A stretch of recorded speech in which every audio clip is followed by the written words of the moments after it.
Hey. Time for another out-of-this-world story from rSpace. Sometimes asking for more than you can handle can lead to losing what you already had. Today on rSpace, the cheese goes bad. Wife asked for an open marriage but changed her mind when it started hitting her too close to home. I laughed in her face and left her with next to nothing. Hey there everyone. I never thought that I would join the open marriage cliche, but look at me now. Life sure comes at you fast. I, 42 male, have been married to Adriana, 41 female, for over 15 years now, and we have one child, 18 female. Our marriage has never been too crazy, both in the positive and negative senses, and for me, that's completely fine. We're not wild or super adventurous people, and we're both introverts, so things being calm is how we like it. I think that's part of the reason why the way things have gone has been a big surprise to me. I think it is necessary for me to say that I think that our life in the bedroom has always been perfectly fine. Sure, it got to a point where things were a bit boring, but after a talk, we decided to be more vocal about things we wanted to try, things we thought we'd be into, and so on. Ever since then, I think that the intimate aspect has gotten better. I used to be worried about that because married couples generally drop in frequency over the years. We've, for the most part, buffered against that. I think that knowing that, as well as our relatively laid-back natures, it should be easier to understand why I never saw Adriana as the kind of person who'd want to sleep with other people so badly. As far as I knew, too, she wasn't even very loose back when she was younger. Of course, with all of this in mind, you should be able to understand why I was absolutely taken aback when she told me on a random weekend that she wanted to talk to me about something. We sat down, and that's how she said that it had to do with our bedroom life. Like I said, we've had talks about changing things up in there, but the big difference was that it never seemed as serious as it did that day. She didn't even try to soften the blow. She just said, "I was thinking about us opening our marriage." Honestly, it was such a confusing phrase to me, considering that I never would have imagined her thinking about an open marriage, that I had to really think about what open meant in the context of marriage. When it finally clicked to me after about 10 seconds, I looked at her really confused and I asked her if she was serious. She just nodded. I asked her what the trigger for this was, because this wasn't something that she ever seemed to be interested in beforehand. And I made it very clear to her that an open marriage was a massive thing to try and introduce almost 2 decades into a marriage. According to her, a longer marriage was actually even better reason for an open marriage because it was a way to keep things fresh. I just shook my head at that because of how ridiculous it sounded. I asked her if she was satisfied in the bedroom, but she said that wasn't the problem. I'm sure she thought it sounded smart, but she said that it was like eating the same cheese every week. Her assumption was that a new cheese here and there would be nice, and it would also make her appreciate the old cheese more too. I guess she felt like that was supposed to make me feel better, but that certainly wasn't the case. I told her that I appreciated her explanation into the whole thing, but that I wasn't close to willing to participate in an open marriage. I didn't have the desire to sleep with anyone but her, so it wasn't an appealing idea to me. That was when I noticed she started to get a bit frustrated. Maybe it was because she had imagined that things would go down a lot smoother than they actually did. There was a lot of back and forth, and I'm not going to bore you with all of that, but eventually, Adriana told me that she didn't think it was something that she was going to let go of anytime soon. She said that she had really thought about the whole thing, and it wasn't some kind of spontaneous thought. Then she tried to sell the idea to me, telling me that I'd be able to get some freshness into the marriage after 15 years. She started trying to paint scenarios of me being able to sleep with women that I'd meet at bars, the gym, work, and so on. It was exactly because of those scenarios that she was painting that I realized what must have spawned this. They sounded like the plots to adult videos, but as far as I know, she isn't the kind of person who watches that, at least far from on a regular basis. That was when I realized that the idea was almost certainly not from videos, but from books. She was a big reader, and it had to be an idea that was gotten from reading way too much smut. That was when it all made sense. She read some stupid piece of literature where they must have made open relationships look hot and exciting, and now she wanted to give it a run, not realizing that the book obviously wouldn't give a glimpse into all the ways that such relationships suck. I remember looking at her for a long time and thinking how much this request did not seem like her. Yet, she was so adamant on it that it just made me realize that you can never truly know somebody. She has always been a one-man kind of woman, at least as far as I believed, but she was showing me something different. I've been cheated on in the past, and I've dealt with trust issues in relationships times without number. To me, this just felt like that all over again. How are you meant to trust somebody that you know is walking out of the house to get plowed by other men, and then she walks back into the house like nothing happened? At that point, I felt something snap in me, and I knew that our thing was over. The mere suggestion of an open marriage was something that I couldn't deal with, because it was evidence of a way of thinking that I can never get behind. It felt like I had been living a lie with her all these years, even though I recognized it might have been a new thought for her. So, I just looked at her and I made sure to really express how little I wanted to do this. Part of me hoped that she was going to say that I shouldn't bother her anymore and that she had changed her mind. But nope, she just stared at me. Clearly, my response wasn't what she had been waiting for. She just wanted to hear me say yes to the whole thing, and eventually, I said yes so that we could move on. I asked her if there were any rules that we needed to follow, and she said that there were none at all. That didn't sound right to me, though I didn't consider myself to be an expert on open relationships. So I asked her whether there were any limits on who we could approach, but according to her, it'd feel unnatural if we pulled ourselves away from people that we have a natural attraction with. That part was when I just solidified in my head that we couldn't do this thing anymore. I had a strong feeling that she might have wanted to sleep with someone who was a bit too close to home, and she was doing all of this to give herself a pass without it being cheating. I saw it clear as day, but here's the thing. I know that I want nothing else to do with her. Some people might say that's extreme, and maybe I've been reading too many open relationship or marriage posts from here, but asking for an open marriage was such a slap to the face for me. It feels like such a blight on a relationship that has been fine for the last several years. But if she wants it that bad, I'll give her what she's looking for. I'm not a bad-looking guy, so I'm going to have fun with this as much as I can. In the meantime, I'm going to find a divorce lawyer and have him ready to go as soon as it's needed. I'll be sure to let all of you know any updates where there are any. Well, comparing your marriage to an aged cheddar isn't exactly romantic. I feel like nobody wants to hear that. And the same goes for an open marriage. 9.5 times out of 10, if she's asking for an open marriage, she's already opened the can of worms up without you even knowing. Update 1.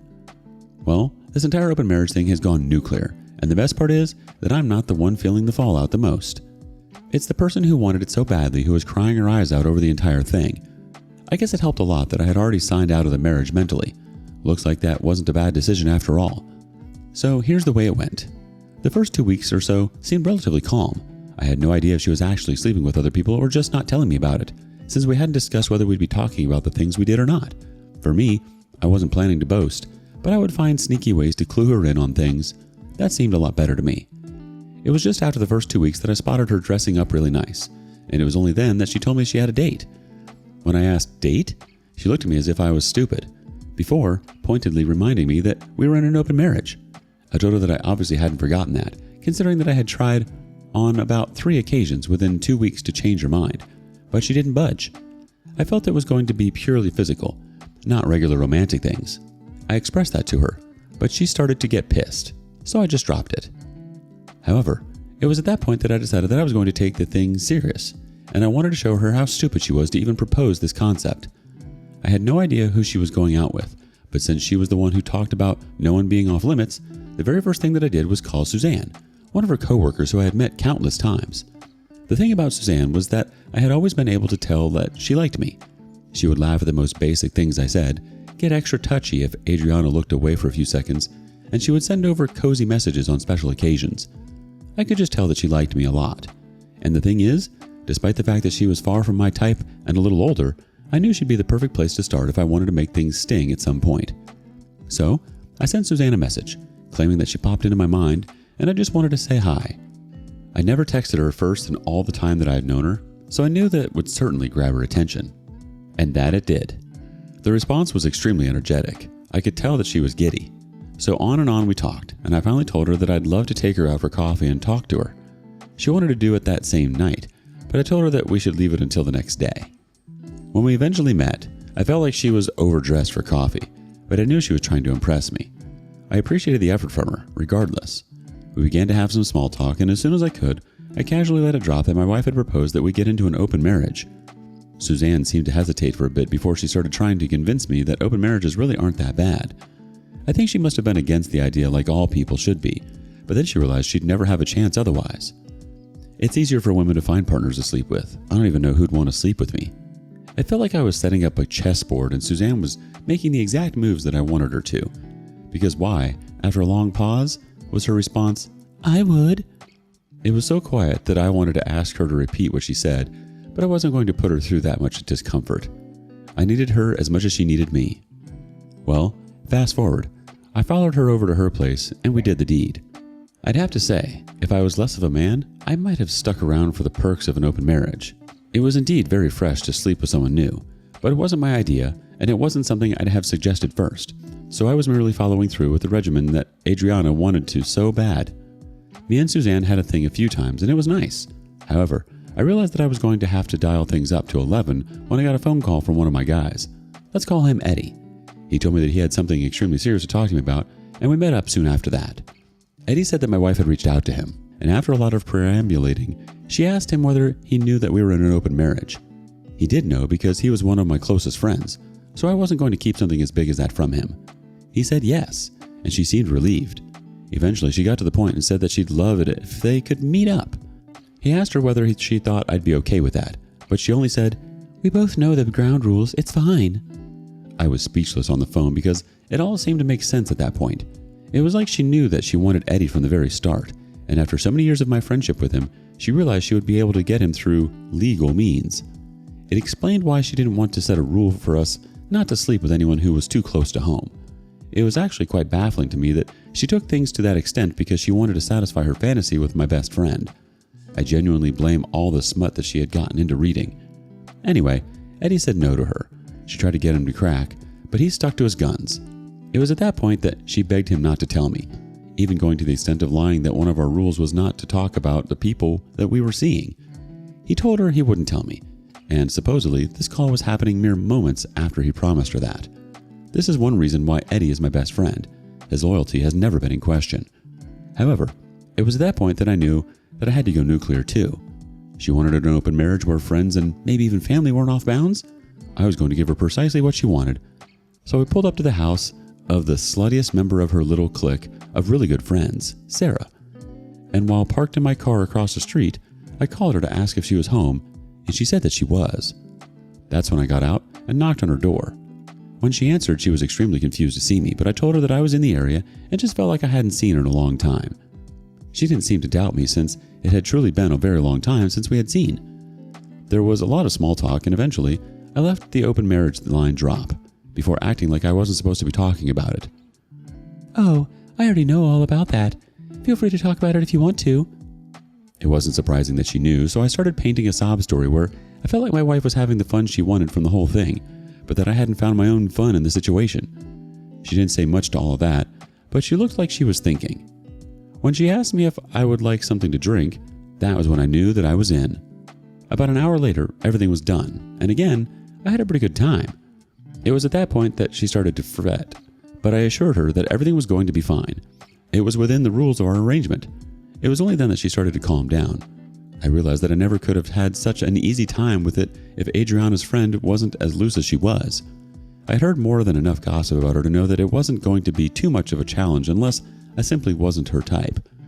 When I got home, my wife asked me where I had been, but I chose not to answer, hoping that she'd drop it. However, she asked again, so I knew she was already starting to get annoyed for not getting an answer the first time. I decided not to waste time, so I told her that I had been at Sarah's house. Needless to say, that's when all hell broke loose. I could tell that she was trying not to act panicked, but she asked me what I had been doing there.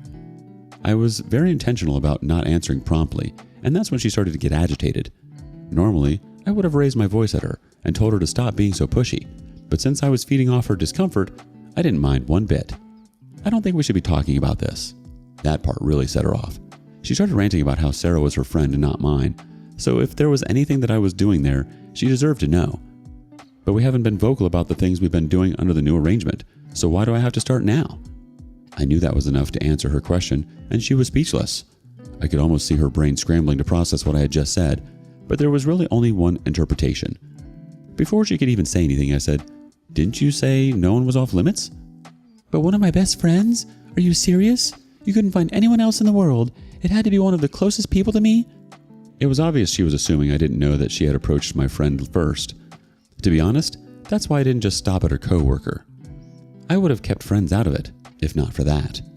I just laughed and I asked her if she really wanted to go down that route.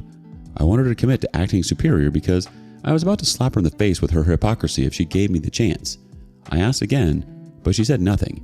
I just nodded, agreeing with her decision to say nothing, because I knew that if I actually started talking about how she had tried to sleep with my friend first, I'd end up tearing into her. That was when she said that she didn't want to do the open marriage thing anymore. According to her, she hadn't thought it through well enough. I interrupted her there and reminded her that she literally told me, back when we first talked about it, that she wasn't going to let go of it because she had thought it through. Now she didn't think it through? She started crying at that point, and I paid it no mind. "Please, let's just go back to the way things were. I made a mistake." I laughed. I don't know where it came from, but I laughed hard and long, and it was very clear that part stung her hard. This is what you wanted. I don't know if you wanted it because you wanted past cheating to be forgiven, or whether it was all to get to Eddie. Either way, you effed up, and now you don't want to do this anymore? Well, great. Neither do I. I'm done. Pack your things and leave. At that point, she started full-on wailing, but I just walked out of the room and went to sit in the garage. One thing I was thankful for was that our daughter had gone off to college, so she didn't need to be in the midst of all this drama. It was there that I messaged my lawyer to tell him I was ready to go through with the divorce process. She eventually left the house without too much of a fight, and that was it. That was a few days ago. I have papers ready to be served, and hopefully the final phase of this relationship won't stress me out too much. Well, she just wanted to scratch a very specific itch, one involving your best friend of all people. Actions have consequences, and she clearly didn't anticipate hers coming back around so swiftly. On another note, it's great that your daughter is out of the house and doesn't have to witness any of this. Update 2. All I can say is, thank goodness. The entire saga is finally over, and for that, I can't be any more grateful. I'd be lying if I didn't admit that a certain part of me feels incredibly empty after all of this, since this was a person I was married to for 15 years, and that I have known for some years more than that. Anyway, I'll skip through the boring part, which is that I got someone to serve her with the papers. She called me and started raging, which wasn't unexpected. I let her do all the yelling and shouting that she wanted to, though it was a bit more annoying that she felt that was necessary, since I felt like her moving out should have made it more than clear that I didn't want anything to do with her anymore. I think my lack of a reaction sort of calmed her down, and then she went into pleading mode. But I had nothing to say to her. I had thought about the decisions a lot longer than she had likely thought about the open marriage that had brought us to this point. She called me a few times after that, pleading, and one time she even came over, I think with the intention to seduce me, but I didn't even let her get that far. Anyway, from there, we went to the actual divorce process, and that's when she apparently intended to bleed me dry. For reference, I work in a marketing role at a company headquarters in our city, and she works as a teacher. I've always earned more than her, so that really put me at a disadvantage. The good thing was that my lawyer was great. He had me scour my text messages for anything that would indicate that the open marriage was her idea.